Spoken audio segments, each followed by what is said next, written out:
मोहब्बत ये सब कहाँ देख पाती है। अब तेरे अलावा मैं कहीं भी जाने वाली नहीं।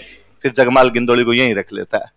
गिंदोली वळती धरान गुड़ला ऊपर घाल मंडल स्यूं ल्यायो मर्द मलरो जगमाल। उन लड़कियों ने इन घुड़सवारों को देखा, घुड़सवारों ने लड़कियों को देखा। एक ही गांव के थे, जानते तो थे एक दूसरे में। उनका आ जाओ तुम सारी लड़कियां भाग के आगे अपने भाइयों को देखते, घोड़ों पे बिठाए वहां से रवाना। जगमाल गिंदोली को बिठा लेता है। आपने कहानी पहली बार सुनी होगी, बाकी आपकी और मेरी मम्मियां हर गणगौर पर गिंदोली के गीत गाती है। हम सदियों सदियों से गिंदोली के गीत गाते हैं। जिस दिन उठा के लाए थे उस दिन गणगौर थी। क्या थी?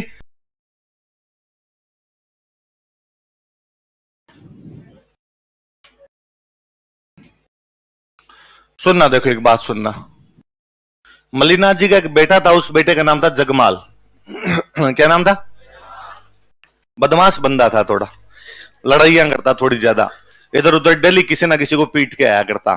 एक बार तो बाहर कोई नहीं मिला तो घर में अपने अंकल को ही पीट लिया था इसने। यहाँ मेवानगर जहां राजधानी थी मल्लीनाथ जी की, उसके पास में कोई एक गांव था सिणली नाम करके। गणगौर के आसपास का टाइम था, लड़कियां गणगौर पूजने के लिए कुएं पे गई हुई थी। उन दिनों गुजरात में एक सुल्तान हुआ करता, महमूद बेग। क्या नाम था? बेग। बेग नाम का एक राजा था।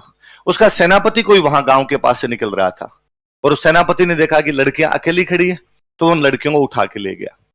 लड़कियां थोड़ी देर तक जब घर पे नहीं आई, घर वालों ने कहा भाई किधर गई किधर गई, पता लगा तो पता चला कि साहब गुजरात का राजा है महमूद बेग, और उसका जो सेनापति उन लड़कियों को उठा के ले गया। जनता की रक्षा की जिम्मेदारी किसकी? राजा की।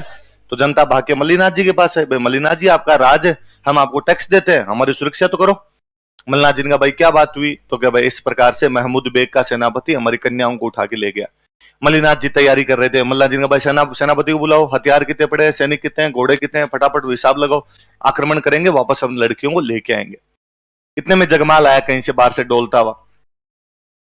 डैडी आज इतनी तैयारी कैसे? तो मल्लीनाथ जी ने कहा यार तू तो घर पे रहता नहीं, शर्म आनी चाहिए तेरे को थोड़ी बहुत, और अपने गांव की लड़कियों को उठा के ले गए। डूब मरना चाहिए अपने को कहीं जाके, सारा दिन लड़ाइयां करता घूमता रहता है, गांव का तेरे से ध्यान नहीं रखा जाता।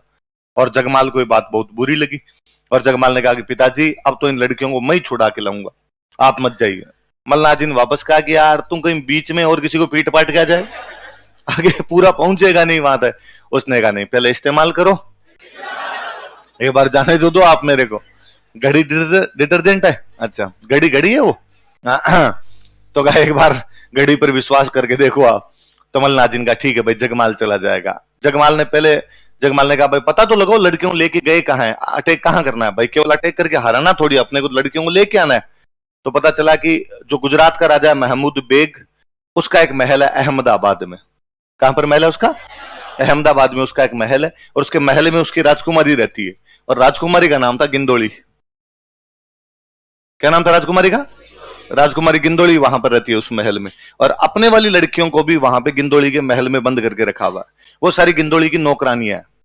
अपने वाली लड़कियों को वहां दासियां बना लिया, नौकरानियां बना लिया है कि गिंदोली सुबह सुबह कहे कि मेरे शैम्पू कर दो, तो अपने वाली लड़कियां उसके शैम्पू करती है। वो दिन में कहेगी मैं मैगी खाऊंगी, तो क्या बना के लाती है उसके लिए? मैगी बना के लाती है। तो वहां अपने काम कर रही है। तो जगमाल ने कहा कि अपने तो अहमदाबाद पे हमला करो और वहां से उठा लो लड़कियों को। लोगों ने कहा कि यार तुम मूर्ख है क्या, अहमदाबाद के राजा की बेटी वहां पे रहती है, तो सिक्योरिटी कितनी टाइट होगी। ऐसे कैसे हो सकता है कि यार जहां पे राजकुमारी रहे वहां पे सिक्योरिटी नहीं, हर कोई आनिया बानिया घुस जाए, और यदि वहां चले गए तो वापस एक भी नहीं आ पाएगा।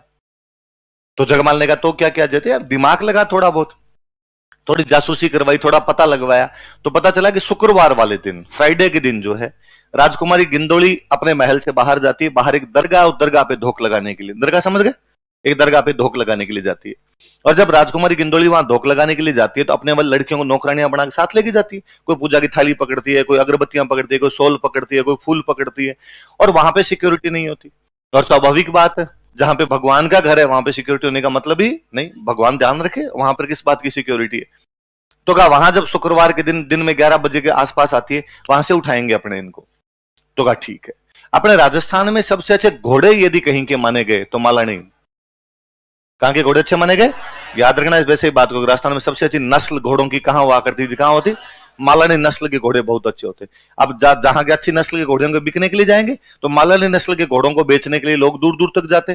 तो जगमाल ने अपने साथ 10-15 साथी लिए अच्छे अच्छे, 10-15 अच्छे अच्छे घोड़े लिए और मालानी नस्ल के घोड़े लेके यहां से अहमदाबाद जाके बैठ गए उस दरगाह के पास में। बृहस्पतिवार वाले दिन शाम को, गुरुवार को शाम को जाके वहां पर बैठ गए कि इधर आएगी राजकुमारी गिंदोली कल, और राजकुमारी गिंदोली आएगी तो अपनी लड़कियां साथ आएगी और अपनी लड़कियों को उठा के ले जाएंगे। आता जाता आदमी को पूछे, कौन और तुम यहाँ कैसे बैठे हो? सब घोड़े बेचने हैं। और व्यापारी तब इधर उधर घूमते ही रहते थे, सब जगह व्यापारी घूमते थे।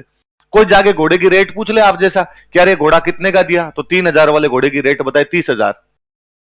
अगला बंदा कह इतना महंगा थोड़ी भाई साहब, ओरिजिनल माल है, ऐसे थोड़ी ना कोई मालानी का घोड़ा है सस्ते में कैसे मिल जाएगा। तो उसने कहा ऐसे तुम्हारा एक भी नहीं बिकेगा, इतना महंगा दोगे तो। वो मन ही मन सोचे कि बेचने किसको है, अपने रखने ही है सारे के सारे। और दूसरे दिन नियत समय पे 11 बजे फ्राइडे वाले दिन राजकुमारी गिंदोली उन नौकरानियों को लेकर दरगाह पर आई। उन लड़कियों ने इन घुड़सवारों को देखा, घुड़सवारों ने लड़कियों को देखा। एक ही गांव के थे, जानते तो थे एक दूसरे में। उनका आ जाओ तुम सारी। लड़कियां भाग के आगे अपने भाइयों को देखते, घोड़ों पे बिठाए वहां से रवाना। जगमाल गिंदोली को बिठा लेता है।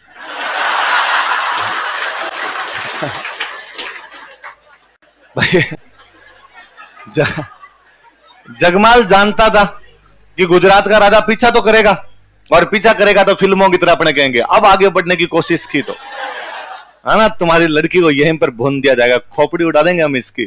तो हॉस्टेज बना के लाए गिंदोली को वहां से। पर गुजरात का राजा पीछा करता, उनको पता चलता, तब तक तो मेवानगर पहुंच गए थे। मेवानगर लाने के बाद में उन लड़कियों को उनके घर वालों को दिए। घर वाले बहुत राजी हुए, सबने जगमाल के जय जयकार की। उस दिन मेवानगर में घी के दिए जलाए गए और राजकुमारी गिंदोली के लिए एक अलग कैंप की व्यवस्था की कि भाई राजकुमारी गिंदोली को छोड़ दो, इसके पिताजी पीछे से आएंगे तब इनको भेज देंगे। इतने में गुजरात की राजा की सेना, वो सेनापति जो उठा के लेके गया था वही वापस आया लेने के लिए। वो यहाँ पहुंचा और उसने आते ही जगमाल को कहा ये क्या तरीका है, तुम हमारी राजकुमारी गिंदोली को कैसे उठा सकते हो? इनका यार स्वाभाविक बात है, तुम हमारी लड़कियों को उठा के लेके गया था, तू तो गलत नीयत से उठा के लेके गया। हमारे तो ऐसी कोई नीयत भी खराब नहीं है, हम इसलिए उठा के लाए थे कि तू जब पीछा करे तो हमारे पास में कोई ना कोई होना चाहिए। भाई तुम पूरी सेना लेके पीछा करोगे, हम तो यार 15 आदमी थे तो हम क्या करते। पर अब यहाँ आगे अब तो तू लड़ेगा तो भी हमारी तो पूरी सेना खड़ी, लड़ ले भले। और बाकी गिंदोली का हम तो वापस भेजने के लिए तैयार है। गिंदोली कैंप में बैठे नौकरों का जाओ गिंदोली कर दो कि जाए, उसके बाप का सेनापति आया वापस अपने घर पे चली जाए। नौकर गए, नौकरानियां गई। को नौकरानी ने जाके कहा कि राजकुमारी गिंदोली तुम्हारे पिताजी के सेनापति हैं, तुम्हें वापस लेने के लिए आए। गिंदोली ने जाने से मना कर दिया। गिंदोली ने कहा जीना यहां, वो अपने वाली लड़कियां जब वहां पर थी तो वो गिंदोली को हमेशा कहती कि राजकुमारी गिंदोली तुम कितने दिन तक हमें इस महल में बंद करके रखोगे, हमारा भाई जगमाल आएगा, कर्ण अर्जुन आए और हमें यहां से पक्का लेके जाए। और गिंदोली उनको कहती ऐसा क्या जगमाल है, तुम जानती हो ये मेरे पिताजी का राज्य है, और तुम्हारे जगमाल जैसे ने किसी ने आक्रमण कर दिया ना तो तोड़ के फेंक दिया जाएगा, एक बंदा साबुत नहीं जा पाएगा यहां से। पर वो लड़के हमेशा कहती नहीं तुम हमारे भाई को जानती नहीं हो, जगमाल आएगा तुम्हारे बीच में से हमें उठा के ले जाएगा। इसलिए जब जगमाल वहां गिंदोली को बिठाता है तो गिंदोली पहली बात तो इस बात से इंप्रेस होती है कि यार बंदे ने आक्रमण कर दिया, इस प्रकार से अटैक किया, अपनी बहनों के लिए इस कदर आ गया कि उठा के ले गया। तो फिर उसको यूं बहुत अच्छा लगता है और गिंदोली यूं जगमाल से बेपनाह मोहब्बत करने लग जाए। लोगों ने, वो नौकरों ने आगे जगमाल को कहा कि गिंदोली जा ही नहीं रही है, क्यों? तो अगर ये मैं जगमाल के साथ रहूंगी। जगमाल गया, जगमाल ने जाके कहा कि नहीं तुम अलग मजहब की हो, मैं अलग मजहब का हूं, ऐसे कैसे हो सकता है कि तुम यहां पे रहोगी। उसने बेचारे ने फिर कहा कि मोहब्बत ये सब कहां देख पाती है, अब तेरे अलावा मैं कहीं भी जाने वाली। फिर जगमाल गिंदोली को यहीं रख लेता है। गिंदोली वळती धरान गुड़ला ऊपर घाल, मंडल स्यूं ल्यायो मर्द मलरो जगमाल। कि मल्लीनाथ का जगमाल किसको उठा के लाया था? आपने कहानी पहली बार सुनी होगी, बाकी आपकी और मेरी मम्मियां हर गणगौर पर गिंदोली के गीत गाती है। हम सदियों सदियों से गिंदोली के गीत गाते हैं। जिस दिन उठा के लाए थे उस दिन गणगौर थी। क्या थी? देखो स्टार लगा के, गिंदोली अपनी बाबू है।